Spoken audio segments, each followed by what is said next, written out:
Kailangan ng mga kababayan, bago tayo magpatuloy sa ating pag-uusapan, babati muna ako ng magandang hapon sa aking mga subscribers dyan.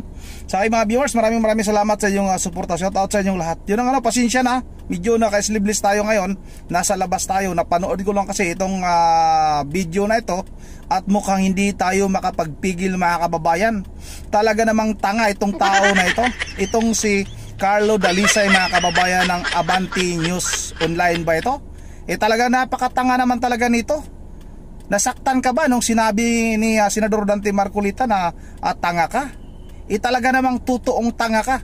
Tingnan mo yung mga katanungan mo, kung dapat bang hindi ka tawaging tanga. Bakit ikinukunik mo itong si Senador Dante Marcolita sa insurance company kung saan nga independent director itong asawa ni Senador Dante Marcolita? Ano bang kinalaman sa flood control?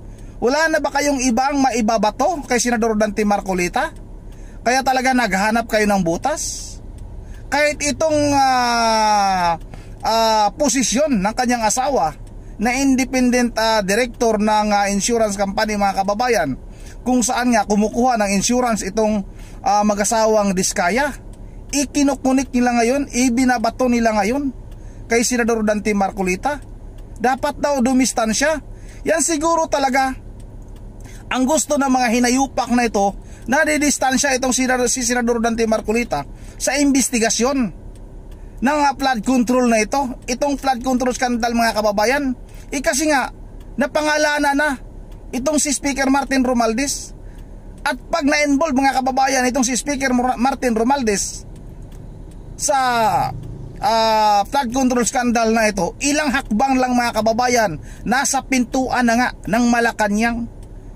Talagang may involve si Pangulong Marcos nito, at talagang dapat naman talaga na makasama itong si Pangulong Marcos sa flood control scandal na ito, kasi nga siya yung unang nagyabang nito. Bakit pinagyayabang mo ito?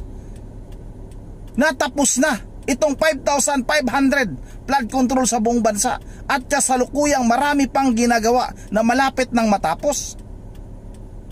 Tapos ngayon, dahil napangalanan na itong si Martin Romualdez, gusto nyong ilihis yung atensyon ng taong bayan. Ikaw tao, sino ka ba? Carlo Dalisay ka, hinayupa ka. Totoo naman talaga.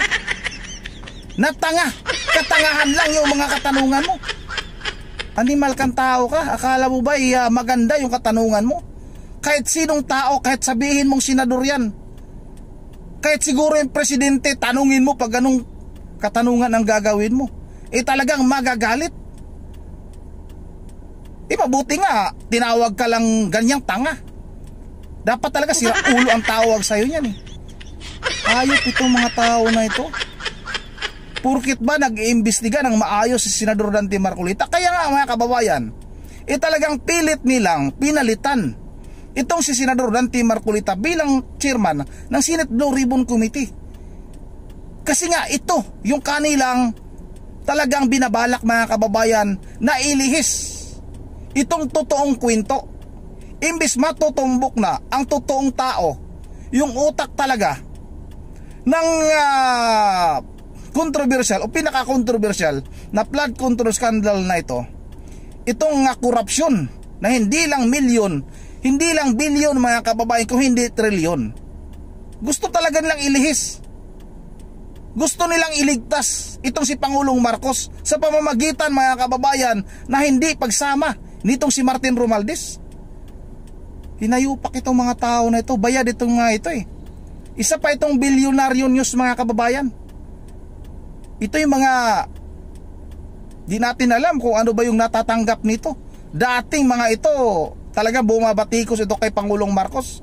Halos walang taga mainstream media nung kapanahunan nung tumakbo itong si Pangulong Marcos bilang Pangulo mga kababayan.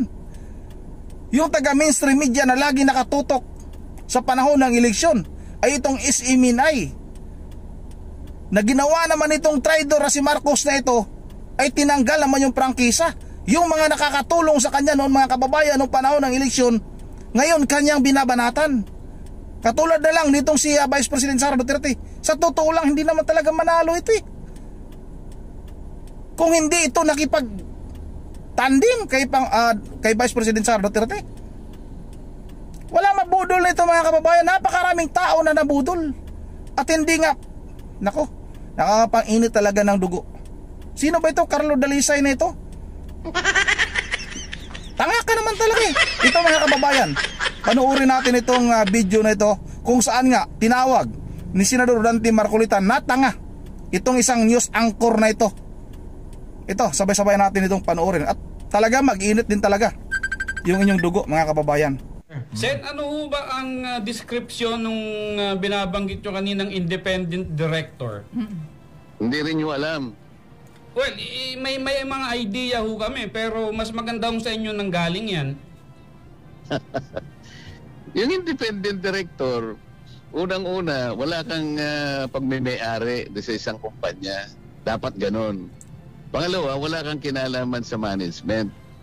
Pangatlo, kailangan... O, tingnan nyo mga kababayan, napakaganda ng paliwanag ni Senador Dante Marcolita, pero gagawan niya ng paraan ito mga kababayan para magalit itong si Senador Dante Marcolita. Maayos yung paliwanag eh. Sino bang hindi mag-iinit yung ulo mga kababayan pag ganitong klase namang news anchor ang magtatanong sa'yo? Talagang hinahanapan ka ng butas. Talagang napakawalang hiya nitong tao na ito. Ito, patuloy natin ito. Wala kang relasyon by consanguinity, second degree civil affinity sa mga shareholders. Opo. Kaya dapat independent ka. Ang tungkulin mo lang kung sakaling may kakayahan kang mag-advise sa good governance, ma-protection ng mga minority shareholders. Ito kasi ang hinihingi ng Insurance Code of the Philippines. Nagkataon na siguro gusto nilang ganun ang maging kalagayan ng asawa ko. Hinirang nila ng ganun. So pumayag naman. Anong masama doon? Ngayon, ang insurance company, lahat naman nagko-cover ng kahit anong mga kumpanya sa lahat ng mga industriya, lahat ng sektor ng ating ekonomiya, pati sa transportation. Lahat. Bakit naman gagawa ng usap ang asawa ko para lang makakuha sila ng ipupukol sa akin? Pero hindi ho ba dapat, Senator, manggaling din sa inyo ang delikadesa na, yung asawa ko, ano nito kumbaga nagsiservisyo dito, meron siyang, kumbaga, transaksyon dito, hindi kaya marapat na ako dumistansya muna? Sino di distansya? Tingnan nyo mga kababayan kung ano yung klaseng katanungan yan. Kailangan daw dapat magkaroon ng delikadesa itong si Senador Dante Marcolita. Bakit?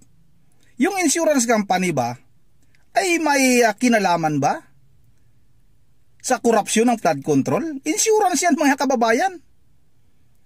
Kahit sino pwedeng kumuha dyan. Hindi natin alam kung sino yung nandyan sa loob ng insurance na yan, kung sino yung mga director dyan, kung sino yung mga may-ari ng insurance na yan. Pero bakit gusto nilang i-connect, iugnay ito kay Senador Dante Marcolita? At itong katanungan itong hinayupak na itong, tawagin natin ulit na tanga itong tao na ito, bakit ba ginawa niya? Gusto niyang dumistansya itong si Senador Dante Marcolita sa investigasyon na ito. Ito ba talaga ang pamamaraan ninyo para hindi talaga maiugnay, mailigtas talaga ninyo itong si Speaker Martin Romualdez at itong si Pangulong Marcos? Yan ba talaga ang hangarin ninyo? Kaya nga pinalitan ninyo yung Senate President at itong si Senador Dante Marcolita. Ang kakapal ang mga mukha ninyo. Huwag nyo kaming lukuhin. Siguro ang dami ninyong naloko, pero hindi siguro lahat ng tao ay mapaniwala ninyo. Yung mga tanga lang siguro na mga katulad ninyo ang mapaniwala ninyo. Ito mga kababayan, pagpatuloy natin ito. Kayo po, dito sa ginagawang investigasyon sa Senado. Meron ba akong kinalaman dun sa mga insurance companies? Delikadesa nga po, Senator, kasi misis nyo po yung naandun. Siyempre may kukunik-kunik na ho yan. Kung ganyan... Tingnan nyo mga kababayan, delikadesa nga po. Kung ako nasa harapan mo, baka masuntok pa kita. Hinayupa ka, napakakapal ng mukha mo. Magkano kaya ang dahilan nitong tao na ito? Magkano kaya yung nakubra nito mga kababayan? Klarong-klaro yung mga katanungan niya. Hindi patas. Kung isa kang news anchor, dapat magtatanong ka ng maayos. Hindi ganito mga kababayan. Na para bang pinagbibintangan niya na. itong si Senador Rodante Marcolita na may kinalaman din mga kababayan sa insurance company. At ulitin natin, ano bang kinalaman? Ulitin lang natin. Ano bang kinalaman ng insurance company na ito sa flood control mga kababayan? Mayroon bang nakulimbat itong insurance company na ito sa flood control scandal mga kababayan? Yan ang katanungan natin sa hinayupak na tanga na news anchor nito. Sino ba ito? Si Cardo Dalisay. Anak ng hayop ka naman. Kung ganyan kayong mag-conclude, independent nga eh. Kaya tinatanong ko nga sa inyo kanina eh, kung naiintindihan ninyo eh. Kaya nga po nagtatanong din kami, delikadesa din ho yung binabanggit namin dito. Hindi pinag-uusapan ng delikadesa dahil wala akong connection doon. Ang asawa ko, independent. Yun nga po, asawa niyo yun eh. Oh, nakikipag-debate ka pa sa akin eh. Akala ko ba, magtatanong ka lang. Nagtatanong din. Tinawagan nila si Senador Rodante Marcolita mga kababayan para hingan ng opinion kaugnay nga dito sa sinasabi nga nila na itong mga diskaya na ito ay doon kumukuha ng insurance doon sa kung saan nga itong asawa ni Senador Rodante Marcolita ay independent director mga kababayan. Gusto nilang magtanong, pero tama ba ang katanungan ng tanga na ito? At may nalalaman tayo mga kababayan na sasampahan daw ng kaso nitong tangang news anchor na ito. Tanga ka. Gawin mo yan. Huwag mong takutin si Senador Rodante Marcolita. Huwag mong gawing tanga din yung tao na abogado. Ikaw naman yung nagtatanong ng hindi maganda kay Senador Rodante Marcolita. Sinasagot ka ng maayos kanina. Sino ba ang hindi mag-init yung ulo? Kahit nga kami na nakikinig lang sa'yo, hindi kami yung tinatanong, hindi kami yung pinatutungkulan, nagiinit yung ulo namin sa yung hinayupa ka. Sarap nitong paliguan ng pagmumura mga kababayan. Yung din po kami, pero ipo-point out ko rin po yung argumento namin mo dito. Kasi delikadesa, parang may connection ako eh. Wala nga eh. Naintindihan mo yun? Sige sir, salamat na lang po. Tanga. Oh! Inabot ko pa yun, Sen. O tanga ka naman talaga eh. Ano bang dapat tawag sa'yo? Talaga namang dapat yung tawaging tanga. Hindi ka lang tanga, hinayupa ka pa. Hayop ito. Tinawag mo kami ritong tanga. O diba, ano yan? Yan ba yung mambabatas na ibinoboto nyo? O yan yung binoboto namin. Porkit ba mambabatas, wala nang karapatang magsalita? Wala nang karapatang magmura? Sa mga katulad mo na klarong-klaro naman, na bayad kang hinayupa ka? Bakit ganun yung katanungan mo? Bakit ganun yung pamamaraan ng katanungan mo? Klarong-klaro eh. Na talagang gusto mong sirain itong si Senador Rodante Marcolita sa pamamagitan ng mga katanungan mong katangahan.